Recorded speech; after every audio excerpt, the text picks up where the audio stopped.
What is up, guys? Rick Kakas here, and today we have a bunch of brand new and really interesting Destiny 2 Forsaken information.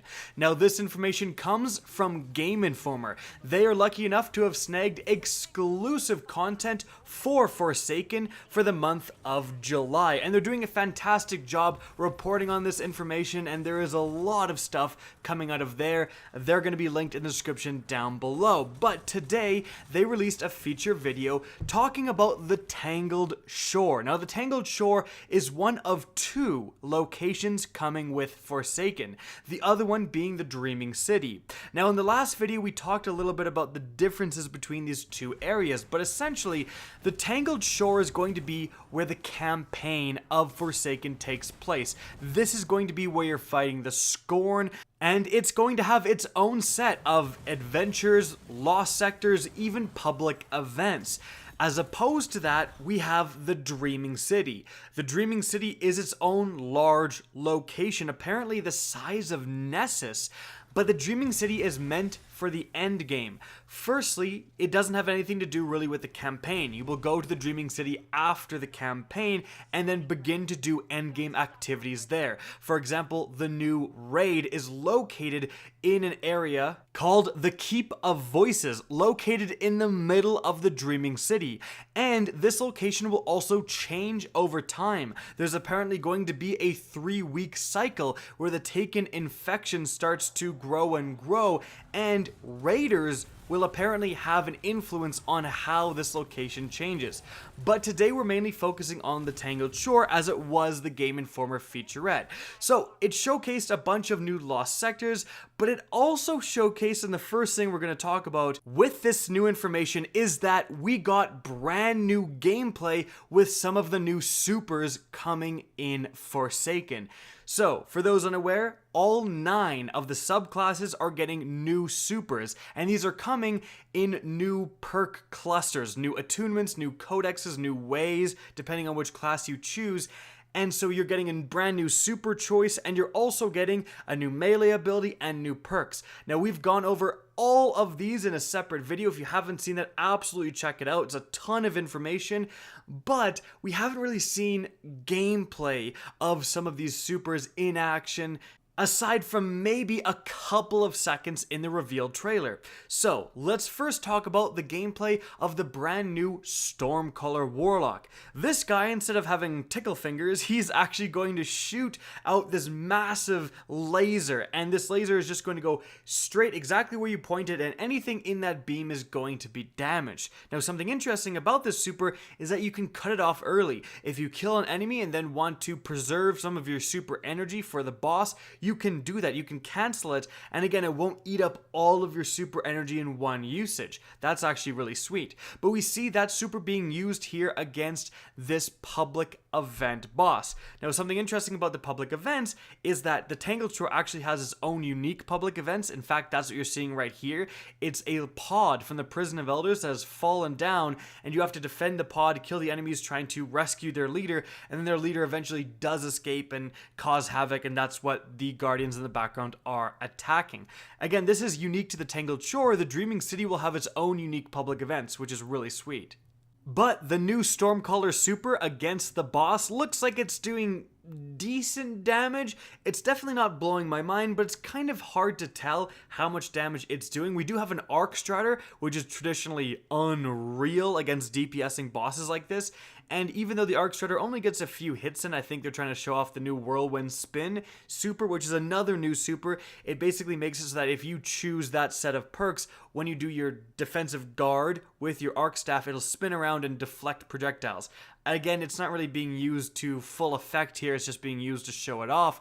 But compared to the Arc Strider, again, this new Warlock super doesn't seem to be doing absolutely insane damage, but it does last for actually quite a long time, and you'll see what I kind of talked about earlier actually happen in the gameplay. The Warlock shoots this laser at the boss for a decent amount of time, stops, and then not too long after shoots that beam again. Now this, I doubt, is his super recharging that fast, so it's likely cut off so he can get some ammo, go around and do something, and then it recharges because he didn't use all of his super in the first place and was able to bank that and then uses that second half later in the fight, already showing the usefulness of that feature. Now, moving on from there, we also got brand new gameplay with the all-new Gunslinger Hunter Super. This will send out a fan of exploding flaming blades out over an area. And interestingly enough, it seems to be kind of a one-shot attack, most comparable actually to a Nova Bomb Warlock. You can see the Hunter right here in a Lost Sector use this new super and insta-kill everything in front of him. It undoubtedly does quite a lot of damage, but again, that's kind of interesting that's a one and done attack. This new super is gonna have to do a lot of damage comparable to the Nova Bomb, frankly, to really warrant using.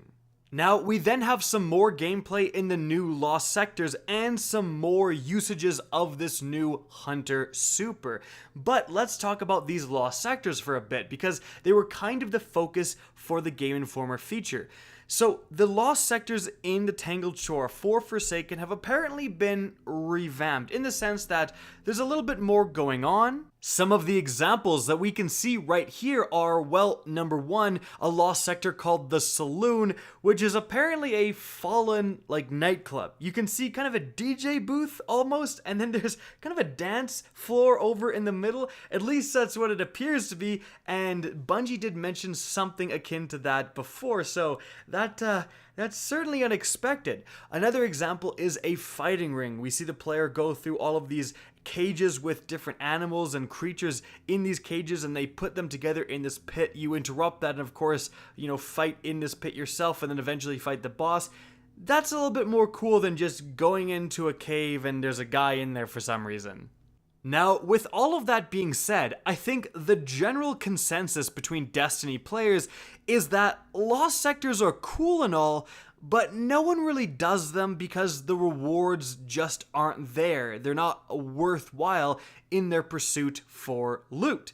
And this is something that apparently Bungie is going to change. GameInformer also reported that Bungie said, although we don't really see any examples of this in the gameplay, but Bungie did say that Lost Sectors are going to be a little bit more difficult this time around, and they're going to have more substantial rewards.